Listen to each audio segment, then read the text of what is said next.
Finally Big Bronson Reed Seth রলিন্সকে pin করে হারিয়ে দিল। তাহলে কি সেথ রলিন্স জয়েন করছে রোমান রেঞ্জের ব্লাড লাইনে? সো গাইজ আজকের মানডে নাইট র শেষ হয়ে গেছে। কি হলো আজকের মানডে নাইট রতে সমস্ত কিছুই থাকবে আজকের এই ভিডিওতে। সো যারা যারা চ্যানেল নতুন আছেন চ্যানেলটিকে সাবস্ক্রাইব করবেন, ধন্যবাদ। আজকের মানডে নাইট র শুরুতেই কিন্তু লিভ মর্গান এবং রাকেল আসে, তারপর নায়া জ্যাক্স তার টিম মেম্বারদের নিয়ে চলে আসে। আর বলে রাখা ভালো, নায়া জ্যাক্স এবং লিভ মর্গান কিন্তু একে অপরের পার্টনার হয়ে কাজ করবে ওয়ার গেমসে। তারপরই চলে আসে তাদের প্রতিপক্ষ বিয়াঙ্কা ব্লেয়ার এবং জেট কার্গিল, এবং তাদের টিমের নিয়মি এবং ইও স্কাইও চলে আসে। তখনই লিভ মর্গান বলে ওয়ার গেমস এর জন্য তো 5 জন মেম্বার প্রয়োজন, তোমরা তো 4 জন। ঠিক তখনই রিটার্ন হয় রিয়া রিপ্লির। আর রিয়া রিপ্লি কিন্তু আজকে এসেছিল করিডোর যে আগে প্রোটেক্টিং একটা মাস্ক ব্যবহার করতো সেই মাস্কটি পরে। রিয়া রিপ্লি এসে শুধু একটা কথাই বলে ওয়ার গেমস, এই কথা বলে সে লিভ মর্গানের উপর অ্যাটাক করে। আর গাইস তারপরে কিন্তু সমস্ত মেম্বাররাই একে অপরের সাথে ফাইট করতে শুরু করে। সো গাইস এর মাধ্যমে কিন্তু এই সেগমেন্টটা এখানে শেষ হয়ে যায়। তারপরে Rey Mysterio, Zelina Vega versus Chad Gable, Ivy নায়ারের একটা মিক্সড ট্যাগ টিম ম্যাচ শুরু হয়ে যায়। আর এই ম্যাচটার মধ্যে কিন্তু রে মিস্টেরিওরা উইন করে যায়।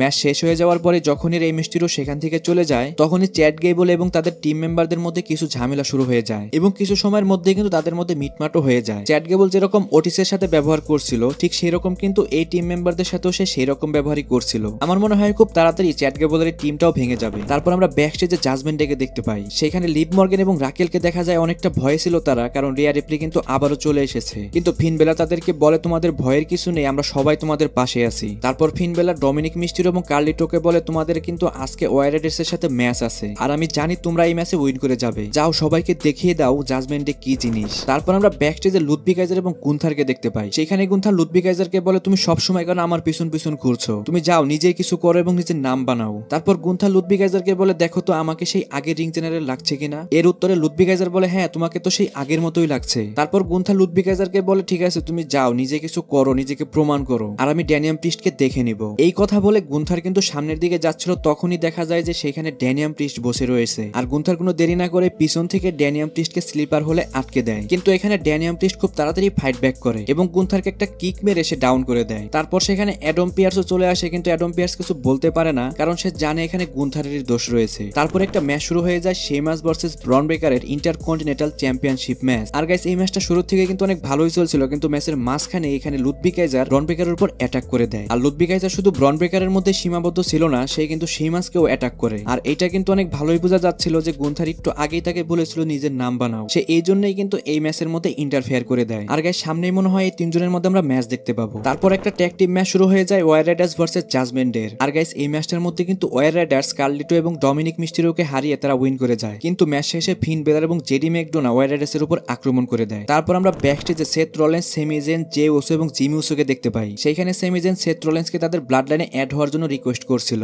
কিন্তু সেথ রলিন্স তাদের সরাসরি না করে দেয়। সেথ রলিন্স বলে আমি জে ওসো, জিমি ওসো এবং কি সেমি জেনের সাথে টিম আপ করে ফাইট করতে পারবো, কিন্তু আমি কখনোই রোমান রেঞ্জের সাথে টিম আপ করতে পারবো না। আর তোমরাও এইসব থেকে দূরে থাকো, কারণ রোমান রেঞ্জ যদি আবারও পাওয়ারে চলে আসে তাহলে সে আউট অফ কন্ট্রোল হয়ে যাবে। আমার পার্সোনালি অনেক ভালো লাগতো যদি আমি ওয়ার গেমসে বিগ ব্রনসন রিডকে খাঁচার মধ্যে মারতে পারতাম, কিন্তু আমি রোমান রেঞ্জের সাথে কখনোই টিম আপ করবো না। সে এই কথা বলে সেখান থেকে চলে যায়। তারপরে আমরা ব্যাকস্টেজে নিউ ডে এবং কি আলফা একাডেমিকে দেখতে পাই। সেখানে জেভিয়ার ব্রুস কোফি কিংস্টনকে বলে আমরা 10 বছর ধরে একসাথে রয়েছি, কিন্তু রিসেন্টলি আমাদের মধ্যে অনেক ঝামেলা হচ্ছে, আমাদের একসাথে বসে এই জিনিসটা মিটমাট করে নেওয়া উচিত। তখনই ওটিস সেখানে বলে তোমাদের কি ঝামেলা হয়েছে আমাকে বলো, আমি তোমাদের সবকিছু মিটমাট করে দিব। এই কথা শুনে জেভিয়ার ব্রুস একটু রেগে যায়, সে বলে তুমি আমাদের মিটমাট করে দিবে? আমরা ডাব্লিউডাব্লিউই গ্রেটেস্ট ট্যাগ টিম, আর তুমি আমাদের মিটমাট করে দিবে? তোমরা তো চ্যাট গেবল ছাড়া কিছুই না, আগে যাও তোমাদের একটু ভ্যালু ছিল, এখন তোমাদের কোনো ভ্যালুই নেই। এই কথা বলে সেখান থেকে জেভিয়ার ব্রুস চলে যায়। সো গাইস যত কিছুই হোক না কেন খুব তাড়াতাড়ি কিন্তু নিউডের ব্রেকআপ হয়েই যাবে। তারপরে আজকের main event Seth Rollins versus Big Bronson রিডের 1-on-1 ম্যাচ শুরু হয়ে যায়।